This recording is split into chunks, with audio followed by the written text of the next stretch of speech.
তৃণমূলের শত্রু তৃণমূল।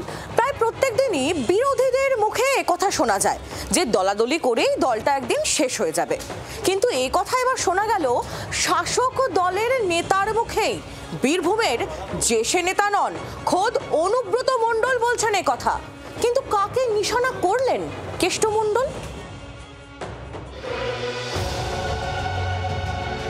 বীরভূমের মুরারইয়ে শনিবার ছিল তৃণমূলের বিজয় সম্মেলনী।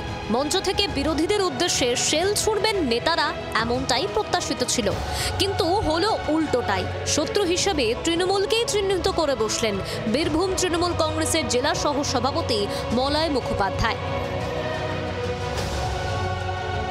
আমাদের শত্রু কিন্তু বিজেপি অনেক পেছিয়ে আছে, আমাদের শত্রু আমাদের দলের মধ্যেই আছে। কিরকম শত্রুতা? একটা পার্টি দুজন নেতা হয়ে গেছে, সে একটু ভালো নাম ডাক করেছে, সে করে কমে খাচ্ছে, বাকি চারজন তার পেছনে লেগে গেছে। টেনে নামাবেটাকে, আরে টেনে নামাতে গিয়ে তুই দলটাকে শেষ করে দিচ্ছিস বাবা। তুই তো কালিদাসের রোল করছিস, যে ডালটাতে বসে আছিস সেই ডালটাকে কাটাবার চেষ্টা করছিস। মলয়ের কথায় ভুল কিছু দেখছেন না বীরভূমের এক সময়ের বাঘ অনুব্রত মণ্ডলও।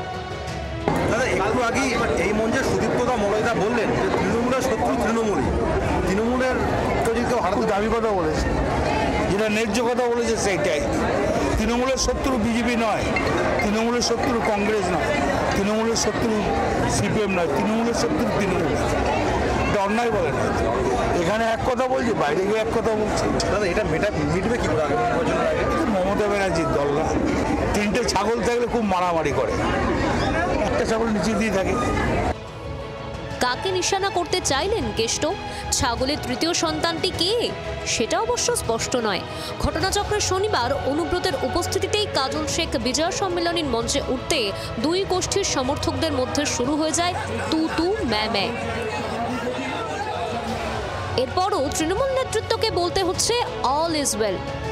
তৃণমূল এক এবং ঐক্যবদ্ধ, হাতের পাঁচটা আঙুল সমান হয় না। কোন জায়গায় এতগুলো তো পার্সেন্টেজ আসবে না। যদি কারোর সঙ্গে কোথাও কোনো ইস্যুতে একটু মতপার্থক্য থাকেও, তাহলেও দেখবেন যখন বড় লড়াই সামনে থাকবে, মমতা ব্যানার্জির ছবি সামনে, দল এক পরিবারের মতো জনতার দরবারে একসঙ্গে লড়বে।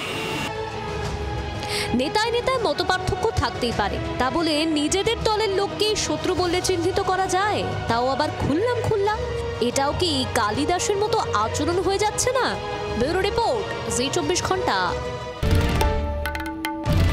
বাংলার আওয়াজ, বাঙালির আবেগ, জি 24 ঘন্টা।